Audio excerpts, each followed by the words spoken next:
quel est le statut du fœtus, d'un embryon, et quel est le statut surtout de l'avortement tel que cela a été présenté dans différentes législations modernes par rapport à ce que la Torah, elle, nous transmet. Le fœtus, avant la naissance, a un statut, on va dire, intermédiaire. D'un côté, il est en train de devenir un être humain, c'est-à-dire c'est une existence qui commence à poindre. Mais de l'autre, il n'est pas encore considéré comme tel, donc il n'a pas un statut de hayoud, c'est-à-dire de viabilité. Par conséquent, si un tel fœtus met en danger la vie de la mère, alors il sera permis de procéder à l'avortement afin de sauver la vie de la mère. Quelle est la logique? La logique, c'est que il existe une règle dans la Torah qui dit que si quelqu'un va pour tuer, et il va être ce qu'on appelle un rodef, il va poursuivre son prochain. Vous voyez quelqu'un qui va avec un bazooka et qui n'arrête pas de tirer. Vous voyez que ce quelqu'un veut tuer une personne qui est démunie, qui est en danger de vie ou de mort, en danger de mort surtout, et qui n'est pas armé, qui n'a pas le moyen de se défendre. C'est une mitzvah de tout faire pour liquider celui qui veut liquider. C'est une mitzvah. Si on peut le désarmer sans le tuer, tant mieux. Lui tirer dans les jambes, tant mieux. Mais si pour arriver à l'empêcher de tuer l'autre, on est contraint de le tuer, la Torah nous dit c'est une mitzvah. Pourquoi c'est une mitzvah? Parce que ça s'appelle le din de l'odef. Au nom de quoi on va rester témoin silencieux et absolument insensible à cette scène effroyable où on voit quelqu'un qui veut tuer un autre sans bouger. Ça s'appelle, c'est un principe qu'on a étudié il n'y a pas si longtemps justement dans la mitzvah, dans laquelle on disait qu'il ne faut pas rester insensible au sang de son prochain, vous vous rappelez? Ben c'est un principe qui a fait son chemin, puisqu'il est rentré même dans le code civil, enfin dans le code pénal plutôt. C'est le principe de non-assistance à personne en danger. Ça veut dire quoi le principe de non-assistance à personne en danger? Vous avez quelqu'un qui est une personne, elle se fait violenter, que ce soit physiquement, que ce soit au niveau des mœurs, à quelque niveau que ce soit. Et vous avez comme ça une bande de voyous, de sauvages qui s'en prennent à une jeune femme. Et les gars, ils sont témoins, ils ont peur, ils se cassent, ils se sauvent. Il n'y en a pas un qui bronche. Mais c'est des assassins. Ah, vous comprenez, ils avaient peur. Non! On n'a pas le droit d'avoir peur. On doit surmonter la peur. Et on doit se liguer et on doit prendre des risques pour... Évidemment, il n'y a pas une mitzvah de lutter contre 50. À moins d'être le champion noir de Kung Fu, j'en sais rien. Mais a priori, il y a d'autres moyens d'intervenir, de crier au secours, de tirer une sonnette d'alarme, de prévenir la police. Si on n'a pas physiquement la force d'intervenir, mais au moins d'intervenir autrement, de ne pas rester comme ça insensible. On n'a pas le droit. Et si en plus on en a la possibilité, alors il faut intervenir. C'est exactement cela le principe de non-assistance à personne en danger. Alors, il faut savoir que concernant, pour revenir à notre question sur le fœtus et l'avortement, que si on a un fœtus dont le statut a le même statut que le statut de Rodef, c'est-à-dire qu'il est exactement comme celui qui veut tuer un être vivant. Le fœtus, il arrive, a priori, un bébé qui arrive, pour une maman, il n'y a rien de plus beau que de donner la vie. Mais si cette vie, elle vient pour lui enlever la vie à sa mère, vous imaginez, est-ce qu'on a le droit d'accepter légitimement une chose pareille? C'est sûr que non. Dans un tel cas, si le bébé met en danger la vie de la mère et que le médecin vient vous dire « Oh là là, je suis navré, mais vous choisissez où, la mère ou l'enfant ?» Il n'y a pas photo, on choisit de faire vivre à la mère. Parce que la mère, elle est en vie. Et que ici, le poursuivant, c'est l'enfant. Eh bien, si Dieu veut, elle aura un autre enfant et quand elle sera sortie du traumatisme. Mais en attendant, il faut la sauver à elle. Dans quel cas on dit ça? C'est tant que le bébé, il est dans le ventre de sa mère. Maintenant, si le bébé, il est déjà sorti, ou que la majorité de la tête et du corps du bébé est sortie, là, on verra que selon le cas, c'est pas aussi évident que ça. C'est un cas très très spécial. Enfin, dans chaque situation, il faudra évaluer cela toujours avec l'évaluation compétente d'un médecin et compétente d'un Talmid Chacham, d'un rabbin qui sait de quoi il recourt et qui connaît bien aussi bien la halakha que la réalité médicale de la chose. Quoi qu'il en soit, s'il met en danger la vie de la mère, il est permis de procéder à l'avortement afin de sauver sa mère. C'est clair. S'il souffre d'un problème grave, on parle toujours du bébé à venir, qui risque de faire de sa vie une suite de dures souffrances insupportables, certains estiment qu'il est interdit d'avorter. Pourquoi ? Parce que même si un enfant va arriver avec des risques de conséquences, ça peut être sur son état physique, sur son état mental, etc., ça reste une vie. Dès le moment où il a passé un certain cap, c'est une réalité vivante, et qu'il peut vivre, et qu'il a même... C'est juste qu'on a un doute, est-ce qu'il va s'en sortir ou pas ? Eh ben, on n'a pas le droit, en quelque sorte, de... C'est pas dans le doute, on joue pas au poker, on joue pas à la roulette russe. On doit préserver la vie. Et d'autres estiment que c'est permis, tout simplement afin de le faire échapper à la souffrance. Et c'est la vérité, là, dans le cadre d'un cours public, je ne veux pas trancher à titre personnel, d'autant que les deux autorités, les deux types d'autorités ont sur qui s'appuyer, mais pas pour les mêmes situations. Il y a vraiment des situations où on peut s'appuyer sur ceux qui disent qu'il vaut mieux empêcher la venue au monde de l'enfant, parce que ce serait terrible, soit pour la mère, soit pour les deux d'ailleurs. Ce serait plus une vie. D'accord. Et d'autres fois, où, comme on l'a dit plus haut, s'il vient pour, en fin de compte, compromettre la vie de la mère, il est évident que dans ce cas-là, il n'y a plus de marloques et tout le monde est d'accord qu'il faudra faire vivre la mère et pas l'enfant.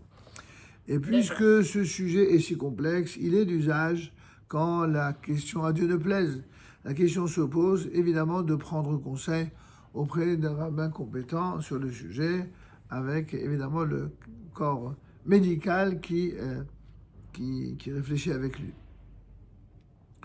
On a le droit de choisir de prendre conseil auprès d'un rabbin dont l'opinion suit en cela les décisionnaires indulgents qui permettent ou ceux qui interdisent ça. C'est chacun a la liberté de choisir le rave qu'il souhaite, mais par contre il faut l'écouter une fois qu'on le choisit.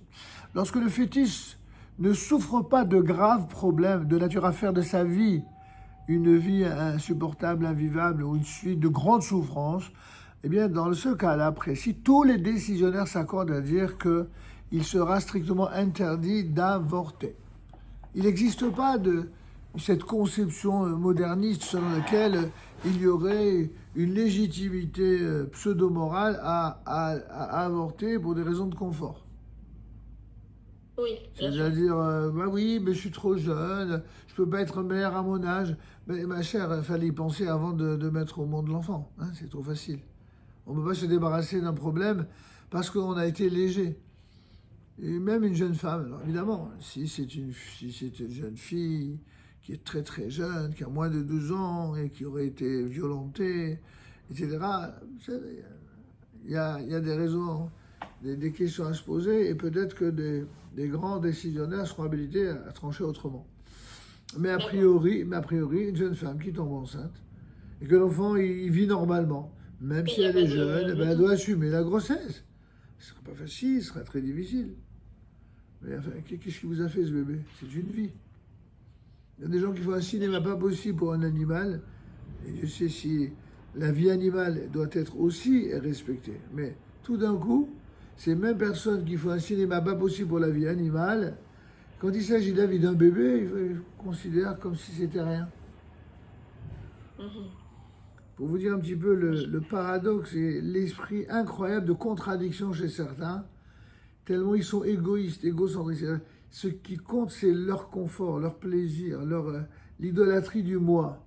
Mais l'autre, tantôt l'autre, c'est le bébé qui est dans le ventre d'une maman, tantôt l'autre, c'est une personne âgée, tantôt l'autre, c'est une personne qui... Oui. Voilà. Et ils ont, tous ceux qui ont un esprit idolâtrique, égoïste, eh bien, ont une conception qui est toujours à l'opposé de ce que dit la Torah. La Torah, à l'inverse, elle essaye toujours d'être mesurée. Quels sont les cas limites? Quel est d'abord le cas général? Quel est le principe général? Le principe général, c'est que la vie, il n'y a presque rien de plus sacré que la vie. Et donc, on doit tout faire pour préserver la vie. Mais on a déjà dit que malgré ce cas général, il y a des limites à ce Oui, principe. bien sûr. Les limites, on l'a dit pour l'histoire des 3 fautes à propos desquelles il vaut mieux être tué plutôt que de transgresser. L'interdiction du meurtre, l'interdiction de l'idolâtrie, l'interdiction de toutes les mœurs, et les mauvaises mœurs et les relations physiques interdites. Donc ça, c'est voilà, une exception. Et donc, chaque fois que la Torah nous donne une règle sacrée, elle nous donne quels sont les contours de cette règle, quelles sont les exceptions à la règle. Et c'est comme ça qu'il convient de bien comprendre cette lumière formidable qu'est notre Torah pour guider notre vie. D'accord. En tout cas, pour terminer sur cette question, lorsque le fœtus ne souffre d'aucun problème grave qui serait de nature à faire de sa vie une suite de grandes souffrances, il n'y a pas de marloquette. Tous les décisionnaires sont unanimes pour dire qu'il est strictement interdit d'avorter. Ah, pourtant, dans la loi française, on parle d'un droit à l'avortement.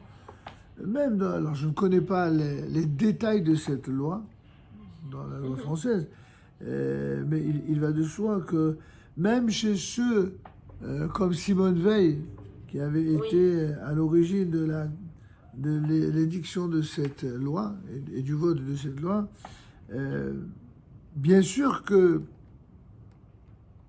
elle considérait qu'il était important de savoir ce que pensait la mère, mais la raison d'origine, c'était une volonté morale de ne pas, suite à une erreur qu'aurait commise une jeune fille, voire une violence qu'elle aurait subie, eh bien qu'elle puisse choisir. Donc elle ne partait pas ça d'un point de vue religieux, mais d'un point de vue moral. C'est-à-dire qu'on ne peut pas imposer à une femme de porter un enfant qu'elle n'a pas voulu, par exemple, ou qu'elle n'aurait pas voulu. Donc ça, c'est ça, sa vision morale. Après, les conséquences de l'interruption volontaire de grossesse, elle ne l'a pas analysé, de ce que je crois savoir, sous un angle moral et spirituel de la Torah, mais uniquement selon les conceptions que déjà elle a pu, elle, imaginer ou ressentir en tant que personne qui a été peut-être sensible à cette question, notamment en raison de ce qu'elle était une rescapée de la Shoah et qu'elle a vu de quelle manière un être humain pouvait être considéré comme un rien du tout, comme un animal par des êtres cruels.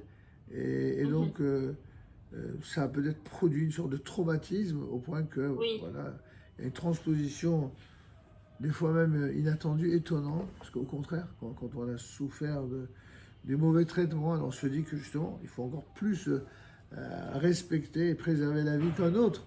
Alors je ne pense pas, parce que c'était une grande dame quand même, cette dame, je parle de la ministre Simone Veil, il est clair que même si j'ai pas eu le privilège de la connaître, que les discours que j'ai entendu dire à l'époque pour soutenir son plan, son projet, c'était quand même une volonté qui était morale dans son esprit. C'était pas juste pour du confort ou d'un féminisme exacerbé comme certains l'ont réinstrumentalisé, comme toujours dans le monde féministe où des fois on déplace.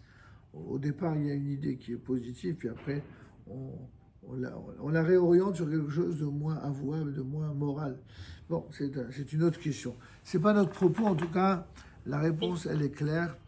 L'avortement, quand il s'agit d'un avortement qui est fondé religieusement sur une permission, eh bien, de porter atteinte au fœtus parce qu'il met en danger la vie de la mère, d'après tout le monde, ça c'est permis.